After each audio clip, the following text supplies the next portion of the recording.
Olá, eu sou Augusto Andrade, bem-vindo ao canal do Cego Reaça. Se gostou do vídeo, compartilha, clica no sinalzinho de positivo e sinta-se à vontade também para comentar, para fazer alguma pergunta ou dar alguma sugestão. É isso aí. Um ponto importante que nesse processo educacional que eu estou falando da conquista da linguagem se perde por completo é o seguinte: na medida em que você está se esforçando para você dominar a linguagem do grupo e se sentir, portanto, um membro aceito do grupo, quer dizer, você já fala como eles e você entende a linguagem deles, então você sente que você não é mais aquele bichinho, né, solitário que você era no bercinho. Agora você já é um ser humano, você participa do grupo, você tem uma atuação ali. Isso significa, a conquista desse lugar no grupo é uma coisa muito importante para a formação da sua personalidade. Se você não tem isso, você está aterrorizado, você está absolutamente impotente, você não pode agir socialmente. Se você não pode agir socialmente, você não pode fazer uma compra, você não pode pedir uma comida, você não pode pedir um favor, você não pode fazer nada. Tá certo? Você está que nem um bebê no colo. O bebê no colo, o que ele faz? Ele pode chorar. Agora, quando ele chora, você sabe o que ele tem? Se é fome, se é dor de estômago, não sabe, pô. Nem isso o cara é capaz de dizer. Onde dói? Ele não sabe dizer. Tá certo? Então, quando o sujeito adquire essa capacidade de se comunicar com o seu grupo, ele sente que ele virou um membro respeitável da comunidade. E claro que é uma conquista, mas pergunta o que isso tem a ver com o conhecimento do mundo? Absolutamente nada. Porque ali o que importa não é que as suas ideias, as suas opiniões coincidam com a realidade, mas coincidam com a opinião do grupo. Para você acertar a opinião do grupo, apreendê-la e conseguir repetir, foi um esforço e é uma grande conquista, sem dúvida. Mas acontece o seguinte: o raciocínio baseado na opinião do grupo é o que chama raciocínio retórico. Na retórica, no discurso retórico, a premissa, quer dizer, aquilo que garante a veracidade do que você vai dizer, é o quê? A opinião do grupo. Você tem que dizer as coisas de tal maneira que os outros aceitem. Se eles não aceitam, você fica inseguro. O que isso tem a ver com a realidade? Absolutamente nada. Isso tem apenas a ver com a sua inserção no grupo, que é uma coisa importante, sem dúvida. Mas eu digo, a educação superior começa a partir daí, não pode terminar aí. Você está entendendo? Quando você, olha, eu tenho muita experiência de redação de jornal. Redação de jornal, quer dizer, a unanimidade de opinião é um negócio fundamental. Se tem alguém que está fora, eles consideram que o cara é anormal. Na melhor hipótese, consideram que é anormal. Não consideram que é um criminoso, que é um bandido, né, que é um reacionário fascista, qualquer coisa assim. Tá certo? Então, o senso de unanimidade da classe, o senso de unidade da classe, é uma coisa fundamental em jornalistas. Agora, jornalista cria a opinião do resto. E o único critério de veracidade que eles têm é a opinião do seu próprio grupo. Você está entendendo? Então, quando tem um negócio que eles não conhecem, que o grupo inteiro não conhece, eles acreditam que aquilo é irrelevante ou é falso. Né? Então, por exemplo, outro dia eu estava lendo lá, diga uma coisa, besteira que o Olavo de Carvalho falou. Aí ele falou mal do Newton. Eu digo, uai, Newton é um semideus, por acaso? É Deus? Não pode falar mal dele? Né? Quando você estuda realmente a biografia do Newton, você vê que ele foi um charlatão em muita coisa, meu Deus. Essa religião que ele inventou é besteira. Ninguém nem prestou atenção, pô. As coisas do Lutero fazem muito mais sentido do que aquilo que ele estava falando. Lutero nunca chegou a dizer, não, Jesus Cristo não era filho de Deus, era apenas um profeta. Isso é conversa islâmica, né? Então, aliás, Newton nem sabia que era conversa islâmica.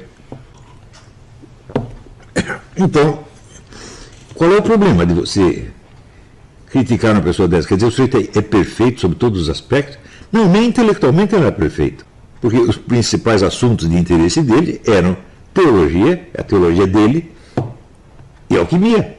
Você acredita em alquimia? Não, desse pessoal todo ninguém acredita. O Newton acreditava cegamente. Né? Então, quer dizer, o burro sou eu ou o Newton? Né?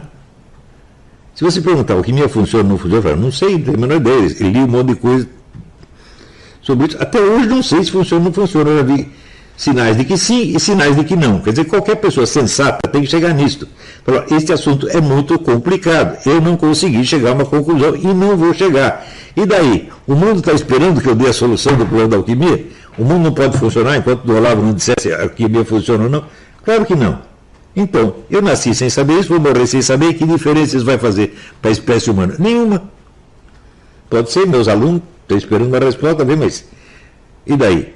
E se eu disser não tenho resposta? Tem muitas questões que as pessoas têm certezas absolutas que vêm apenas do sentimento de unanimidade do grupo. Porque, na verdade, elas não sabem nada a respeito. Absolutamente nada. Então você testa um pouquinho, você vê que o cara não sabe. Então, esse caso, por exemplo, que eu citei da lei da gravidade, eu não conheço um sujeito formado em qualquer disciplina na Universidade do Leque que não acredite que a gravidade é uma explicação causal. Quando, é claro, é só você examinar materialmente e falar, como? Quer dizer, as medidas certas de um negócio, o cálculo que você faz, um cálculo, a descrição matemática de um fenômeno é a sua explicação causal. O que um cálculo pode causar na realidade? Não pode nada, você precisa de uma força física, porra. Né? Então, a matéria atrai a matéria. Sim, mas por quê? Qual é a causa disso? Né? Newton nunca soube e nunca disse, né?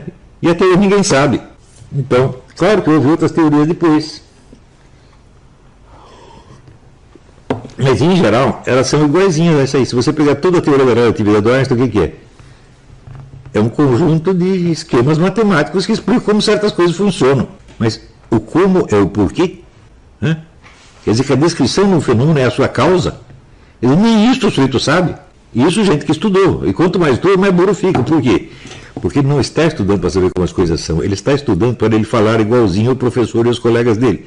Ele está buscando a sua integração social num grupo. É isso que o sujeito quer, porque isso lhe dá segurança. É a muleta psicológica sem a qual ele não consegue viver. Então o que é? Essas pessoas são congeladas num estado de imaturidade perpétua. Nunca chegam a ser adultas. São sempre adolescentes que estão buscando a integração no grupo. Nunca passaram por uma situação de solidão absoluta. Sem passar por esse estado, você nunca vai ser um filósofo, nunca vai ser um intelectual, você nunca vai ser nada além de um membro do grupo. Está entendendo? Isso é muito importante. Quer dizer, veja, a nossa civilização é inaugurada na hora que Jesus Cristo está no alto da cruz e ele está absolutamente sozinho, não tem ninguém para apoiá-lo. E até Deus Pai diz, por que você me abandonou? Aí começa a nossa civilização. Quer dizer, a solidão total é o começo do aprendizado, meu Deus do céu. Se você nunca passou por isso, ficar contra todo mundo, ninguém te apoiar, você nunca vai crescer, você nunca vai ser um intelectual. Pode ser mais um palpiteiro, como qualquer, né? Mastim Vaca, ou Joel Dinheiro, né? Gustavo Nordinho, né? Chico Katzo. Está cheio de gente assim, porra. Agora, para você ser um intelectual, tem uma coisa, uma condição indispensável. Pelo menos a obra de um grande escritor ou filósofo você tem que dominar. Pelo menos a obra de um, a obra inteira. Se você diz, olha, passei a vida aqui estudando Tolstói, posso falar sobre Tolstói sem parar, durante 10 anos. Ah, bom, você já é um intelectual. Não precisa nem ser um filósofo, se for um romancista já é alguma coisa. Antigamente todo mundo sabia disso. Hoje o pessoal não sabe. Se você perguntar para esses caras, mas que autor vocês conhecem dele? Nenhum. Deu umas lambidinhas aqui, outra lambidinha lá. Né? Agora, se você pegar esses chamados filósofos atuais, né? O Leandro Espiritual, né? O Clóvis de Burros, etc. Bom, de todos eles tem um que é um intelectual. O Pombeu é um intelectual. Ele escreveu um estudo bom sobre o negócio de Pascal, Dostoiévski. Quer dizer, pelo menos 2 autores ele mostrou que entende, meu Deus do céu. Eu já dei 1000 cursos sobre 1000 filósofos, né? Filósofos que eu passei anos estudando, que eu conheço de trás para dentro. Né? Então, acho que o primeiro filósofo que eu conheci direitinho foi Ortega y Gasset. Isso que tinha o quê? 21 anos, uma coisa assim. Eu li Ortega y Gasset inteiro. Daí escrevi lá umas coisas sobre ele e guardei. Passado quase 20 anos, apareceu um concurso sobre ensaio sobre Ortega y Gasset, promovido pela Embaixada do Reino da Espanha. E daí eu queria entrar no concurso, mas estava muito ocupado, estava trabalhando em 3 empregos, não tive tempo de escrever. Mas daí eu tinha uma namoradinha, gente muito boa, e ela descobriu nos meus arquivos esse negócio que eu tinha escrito 15 ou 20 anos antes. E inscreveu, e aquilo ganhou o primeiro prêmio. Quer dizer, pô, esse negócio do Ortega y Gasset eu entendia direito, mais do que qualquer outra pessoa que tivesse no ambiente. Claro que depois estudei outros filósofos, muito melhores do que Ortega y Gasset, mais profundos, mais sólidos do que Ortega y Gasset. Aristóteles, eu dediquei 10 anos da minha vida a Aristóteles. Descobri algo sobre Aristóteles que praticamente ninguém sabia. Né? Então, bom, eu sou um intelectual. Esses caras não são, mas o Pombeu é, pequenininho, mas é. Né? Os outros não são nem isso. Né? Que filósofo que o Leandro Espiritual domina? Mas nenhum. Agora, eles pegaram esses 3 camaradas e estão vendendo aí como ser filósofos. Ah, precisa um filósofo para ocupar o lugar do Olavo de Carvalho. Que coisa mais ridícula, meu Deus do céu. Por que tem que ocupar o meu lugar? Por que tem que concorrer comigo? Eu não estou concorrendo com ninguém, porra. Né? Eu estou fazendo o meu serviço e não estou me comparando com ninguém. Não é isso? Se eu me comparar com alguém, gerar com gente melhor do que eu estou aprendendo. Por exemplo, Mário Ferreira dos Santos. Eu não dominei a filosofia do Mário Ferreira até hoje, eu domino, sei lá, uns 70%, 80%, mas tem enigmas ali que eu não resolvi até hoje. E ainda vou continuar, já publiquei um livro sobre ele, mas vou continuar estudando. Estou preparando agora o livro que eu escrevi sobre Louis Lavelle. Né? Louis Lavelle, dos filósofos do século XX, é o que eu mais amo. Não é o que eu mais admiro, mas é o que eu mais amo. Porque é uma coisa de uma humanidade tão profunda e imensa que quem não se tocar com isso aí é porque é psicopata. Né? Claro que, sobre certos aspectos, admiro muito mais o Edmundo Husserl, tá certo? Ou Schelling, nunca dei um curso sobre Schelling, não me considero qualificado ainda, verdade? Talvez dê um dia. E assim por diante. Né? Então, você se torna intelectual na medida em que você absorve e domina o legado da tua área de estudos. Porque você está a par do estado da questão, o status questiones. O que é o status questiones? É a evolução das discussões sobre um assunto desde que aquele assunto entrou na esfera de interesse humano. Não é isso? Se você não tem isso, sabe qual é o direito que você tem de ter opinião? Nenhum, você tem o direito de calar a boca, que é o que eu sugeri para esse menino aí, o Joel Dinheiro. Cala a boca, nunca mais diga nada. Né? É a melhor coisa que eu faria na vida. Porque esse cara não diz nada de nada. Quer dizer, é preciso intelectual mesmo. Né? O outro lá, chega lá o Mastim Vaca. Mastim Vaca não sabe escrever, meu Deus do céu. Ele não conhece sequer a gramática da língua e quer julgar uma literatura inteira e jogar escritores como Machado de Assis no lixo. Eu digo, o que há? Isso é a mesma coisa que eu chegar lá na academia de boxe e dizer, esse Mike Tyson não está com nada, o bom sou eu. É a mesma coisa, pô. Daí entro lá, o cara me dá uma porrada e eu vou parar na África. Quer dizer, por que nós temos que passar esse ridículo? Porque o problema da integração na comunidade é o único problema que as pessoas levam a sério. Elas não querem conhecer a realidade, elas não querem conhecer Deus, elas querem só provar que elas são um membro aceitável da comunidade. E olha que isso no Brasil já é uma coisa muito difícil por causa da dificuldade da língua e porque o ensino da língua é muito ruim. Ulf Hermann Mundell. O senhor concorda que as grandes obras de ficção científica promoveram o progresso da técnica, bem como o pensamento geral? Em parte sim, mas em geral as obras de ficção científica são usadas dentro de um tipo de programação psicossocial que é para habituar as pessoas a certas expectativas, de maneira que quando essas expectativas se realizam, elas não estranham mais. Por exemplo, quantos filmes de ficção científica já não foram feitos sobre pandemias? Desde os anos 40 se faz isso. Então, quando aparece um treco que o pessoal diz, foi uma pandemia, todo mundo acredita. Agora, chamar isso que aconteceu de pandemia é um exagero monstruoso, não pode dizer o mínimo. Né?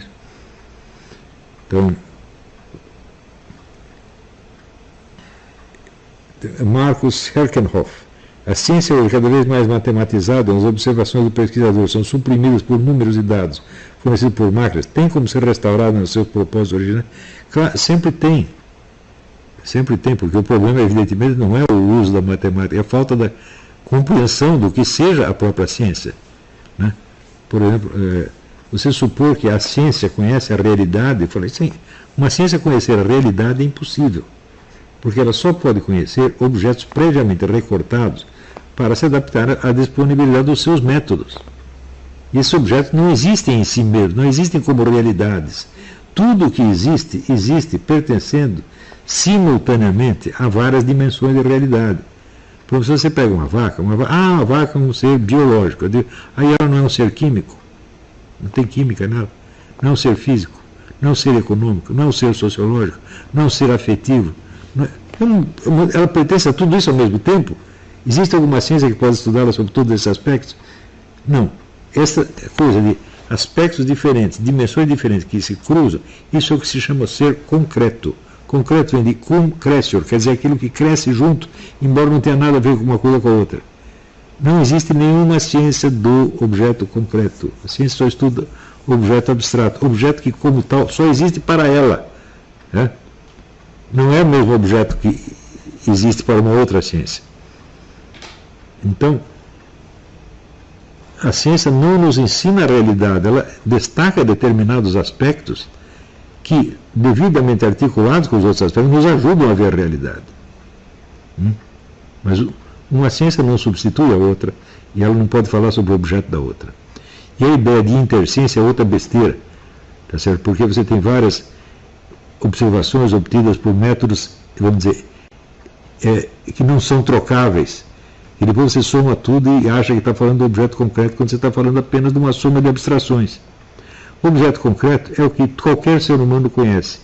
Se você pegar um bilionário de Nova York, um Pápua da Nova Guiné, eles têm a mesma composição do objeto concreto que todo mundo tem, porque isso é universalmente.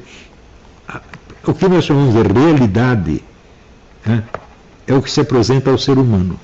Animais não conhecem a realidade, animais também só conhecem coisas abstrativas. Eles só conhecem o que é apropriado ao seu próprio sistema de percepção, que não é o de outra espécie. Ao passo que nós temos, de todas as espécies, nós podemos compreender como todas as espécies, como o gato enxerga, como a ameba sente as coisas, como um peixe enxerga. Nós temos essa noção da realidade concreta na sua totalidade. Só o ser humano tem isso. O ser humano, os anjos, evidentemente, mas seres corporais, só nós temos isso. Quem tem? Todo ser humano, que seja ser humano, pô. Nenhum ser humano, nenhum cientista pode superar isto. A visão da concretude pertence ao ser humano enquanto espécie. Não existe outra realidade. Está entendendo? Então, a realidade não é uma coisa que está aí que nós não percebemos. Não, a realidade é exatamente o que nós percebemos. Mas é sempre incompleta. Eu digo, sim. Me diga a ideia de uma realidade completa que possa se apresentar a quem quer que seja. Não pode. Quer dizer, mostrar-se sobre determinados aspectos é próprio de toda a realidade. Quer dizer, a estrutura da realidade é essa. Quer dizer, o fato, por exemplo, você pega o cubo. O cubo tem quantos lados? Tem 6. Você só vê 3. Isso é uma limitação da nossa percepção? Não, é a limitação do cubo.